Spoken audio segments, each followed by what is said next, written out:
everyone, welcome to HW News. This is Aarti. Welcome to South Connect. In this special weekly series, we round up the important news from the southern states of India. Let us start with Karnataka first.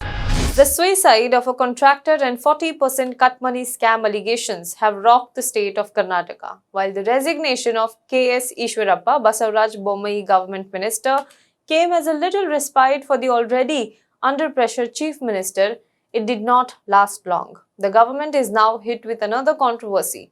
A Lingayat seer has accused Karnataka's Basavaraj Bommai government of taking a 30% cut from the grants set aside for the welfare and development of mutts. Chief Minister Bommai has said that he takes seer's allegations very seriously and he will also get to the bottom of the case.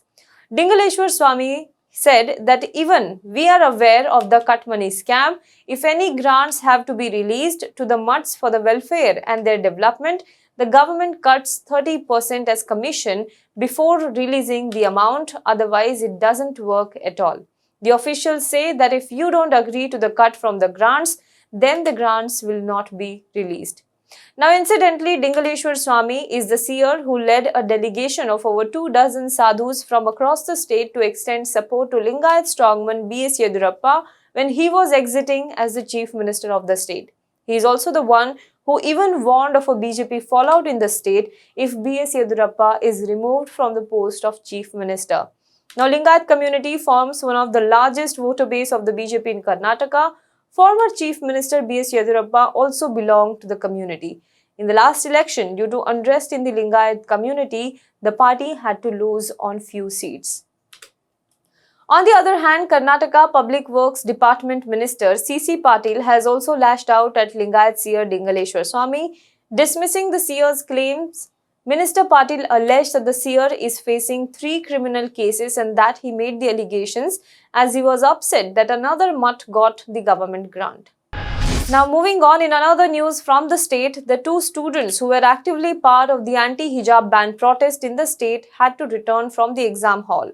While the hijab ban controversy has sort of faded in the state, the ripples of it are still seen in the state. At least 2 of 8 Muslim students who led the resistance against the hijab ban in Karnataka colleges were denied entry in second-year pre-university college exams for refusing to remove hijab or the headscarves. They decided not to give the exam. Alia Asadi and Resham, the students, were seen leaving examination center in Udupi district after being denied entry over their attire. Second-year PUC exams started on Friday for the commerce stream. Asadi and Resham, both below 18 years of age, stuck to their stand of not agreeing to be forced to choose between their faith and education, an issue that has sparked demonstrations for and against the hijab across the country. Moving on to another news from the state, it seems like the BJP-led state governments across the country are in race to be bulldozer justice states. After UP, MP and BJP-led NDMC, Karnataka is the latest on the list. Karnataka Home Minister Araga Janendra on Wednesday indicated that the state government is seriously contemplating strong action against those involved in rioting, similar to the situation in Delhi where bulldozers were used to raze down alleged illegal structures. To a question on use of bulldozers in violence-hit areas of Delhi against people who allegedly indulged in rioting, he said that suitable action would be taken against those who feel that law and rules are not applicable to them. He said that the Chief Minister is also contemplating on bringing a law on the lines of the UP government. Now, that was the news from Karnataka. Let us move on to Kerala. Last week, we spoke about the love jihad allegations levelled by a CPIM functionary. Now, the Kozhikode District Committee of the CPIM publicly censured the former party legislator George M. Thomas for his recent comment that love jihad is a reality and interfaith marriage by a party worker shattered the religious harmony in the region. According to the CPIM constitution, public censure is third harshest disciplinary action, starting from a warning followed by a censure, then public censure. It goes on to state that removal from a party post is the next step and dismissal from the party membership is the last and the harshest step. The action against Thomas, the lone Christian face of the party in the district, came a day after the state leadership said that his statement was against the party's stand on the issue. The local DYFI leader MS Shijin, who is a Muslim, married his lover Jyotsna Joseph, a Christian nurse, and her community then raised an alarm over it. Her relatives had alleged that she was forced into the marriage. The woman's father, P. Joseph, had also filed a petition in the Kerala High Court alleging that 26-year-old Jyotsna Joseph married Shijin under pressure in an apparent case of love jihad. The court, however, said that it interacted with Jyotsna Joseph and found that she married Shijin of her own free will and not under any compulsion.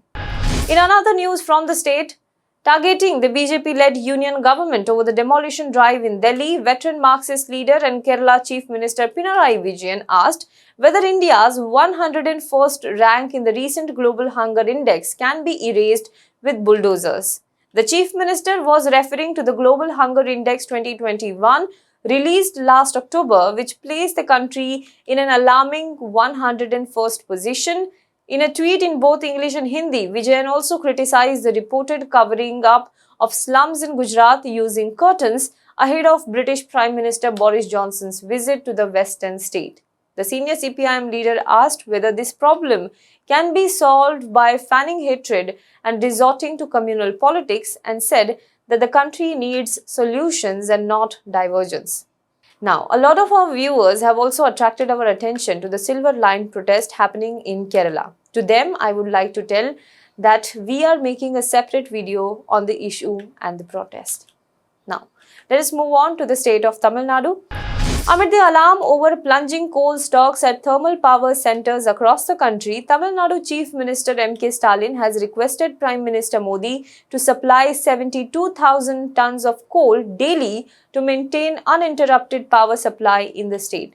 M.K. Stalin, in a letter to Prime Minister Modi, said, and I quote, "I request you to direct the Ministry of Coal to ensure the supply of 72,000 metric ton coal per day as per the FSA, that is Fuel Supply Agreement, at Paradeep and Visakhapatnam ports. Only this step can enable us to maintain uninterrupted power supply in the state, and hence I solicit your personal intervention in this regard." Stalin said that provision of sufficient coal from Talcher mines in Odisha is vital for the thermal power units in Tamil Nadu.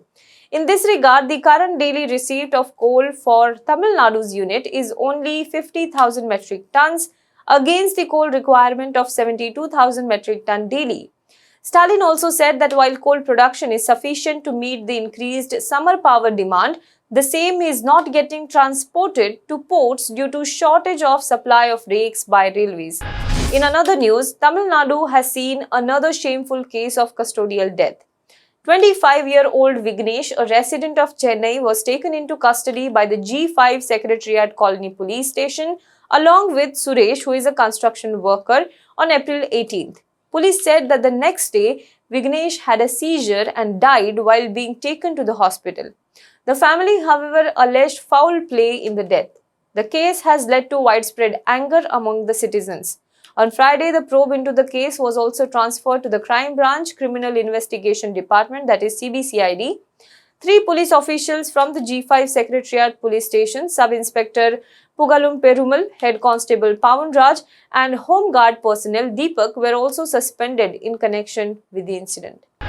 Let us move on to the state of Andhra Pradesh. In a bizarre news, a family from Andhra Pradesh has claimed that they were left stranded on the road after a vehicle they were travelling in was taken away for the Chief Minister's convoy.